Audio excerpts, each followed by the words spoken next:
Bienvenue. Alors, monter son entreprise en Israël, ça peut faire un peu peur, on dirait une montagne à gravir. Mais, et si on décomposait tout ça en étapes, des étapes simples et claires? C'est exactement ce qu'on va faire ensemble. En quelques minutes, on va dérouler une feuille de route super concrète, basée sur des conseils d'experts, pour vraiment passer de l'idée à la réalité. C'est parti. La question est posée. Simple, mais la réponse, elle, peut sembler un peu intimidante. Surtout, pas de panique. Chaque grand voyage commence par un premier pas, et ce premier pas, on va le faire ensemble en suivant un plan bien défini. Avant même d'imaginer un logo ou de trouver le nom parfait, il y a une étape, mais alors une étape absolument cruciale, la recherche et la planification. C'est vraiment le moment où on pose les fondations. On ne construit pas une maison sur du sable, n'est-ce pas? Eh bien, pour une entreprise, c'est exactement pareil. C'est ici qu'on va vérifier si une idée a vraiment des chances de tenir la route.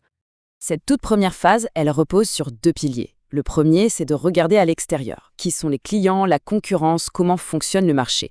Et le second pilier, c'est de se regarder soi-même. Quel est le plan d'attaque? Quelle est la vision? Alors, commençons par analyser le terrain de jeu. C'est un point fondamental et c'est souvent un piège quand on est passionné par sa propre idée. Avant de créer quoi que ce soit, il faut s'assurer que quelqu'un, quelque part, en a vraiment besoin. L'évaluation du marché, c'est juste ça, c'est une enquête. On va chercher les futurs clients, on analyse ce que font les concurrents, bref, on essaye de trouver sa place. Est-ce qu'on peut faire mieux, moins cher ou tout simplement différemment?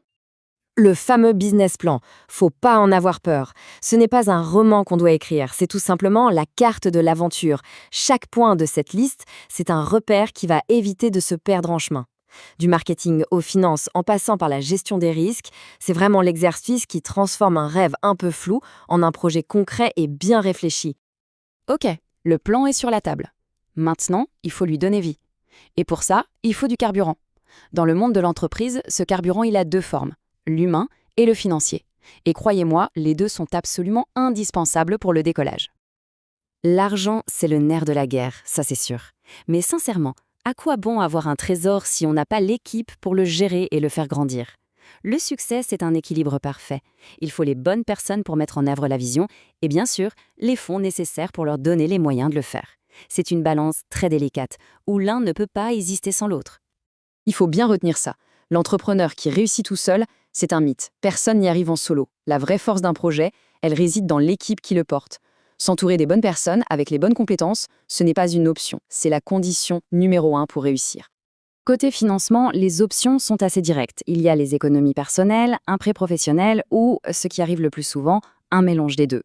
Le conseil clé ici, c'est de voir plus loin que le jour du lancement. Il faut prévoir assez de trésorerie pour tenir plusieurs mois, parce que les premiers revenus, eux, peuvent parfois se faire attendre un peu. On arrive maintenant à la partie qui peut faire un peu peur, la paperasse. Mais en fait, il faut voir ça différemment, plutôt comme la construction de l'armure de l'entreprise. Ces formalités, elles ne sont pas là pour nous compliquer la vie, au contraire, elles sont là pour protéger le projet et pour protéger ses fondateurs. Présentée comme ça, sous forme de checklist, la bureaucratie semble tout de suite moins intimidante, non? Il faut voir chaque case cochée comme une brique de plus qu'on ajoute aux fondations légales de la boîte. Surtout, on ne saute aucune étape. C'est ce qui permettra plus tard de dormir sur ses deux oreilles et de se concentrer sereinement sur le plus important, le développement de l'activité. Face à toutes ces questions, il ne faut surtout pas rester seul. L'un des meilleurs investissements possibles au tout début, c'est de bien s'entourer. Un expert comptable pour les chiffres, un avocat pour les lois et un consultant en marketing pour trouver des clients. Il ne faut pas les voir comme des dépenses, mais vraiment comme des membres de l'équipe qui vont faire gagner un temps fou et surtout éviter des erreurs qui peuvent coûter très cher. Ok, récapitulons. Le plan est fait, l'équipe est prête, l'argent est là et les papiers sont en ordre. On pourrait croire que c'est bon, que tout est prêt pour le lancement. Et pourtant, il manque l'ingrédient secret.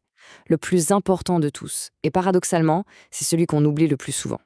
C'est une affirmation assez forte, non? Qu'est-ce qui peut bien être plus important qu'un super plan, une équipe de choc et un financement solide? La réponse, en fait, ne se trouve pas dans un tableau Excel ou dans un contrat. Elle se trouve à l'intérieur. Et voilà, la question ultime. Parce qu'au final, une entreprise, c'est le reflet de la personne qui l'a créée. On peut avoir les meilleurs plans du monde, ça ne remplacera jamais la résilience face aux échecs, la passion qui pousse à continuer même quand c'est dur, et la vision qui guide chaque décision. Alors avant de faire le grand saut, il faut prendre un moment pour se poser cette question. Très honnêtement, est-ce que le fondateur ou la fondatrice a ce qu'il faut pour tenir la distance? La réponse à cette question, c'est peut-être la clé de tout le projet.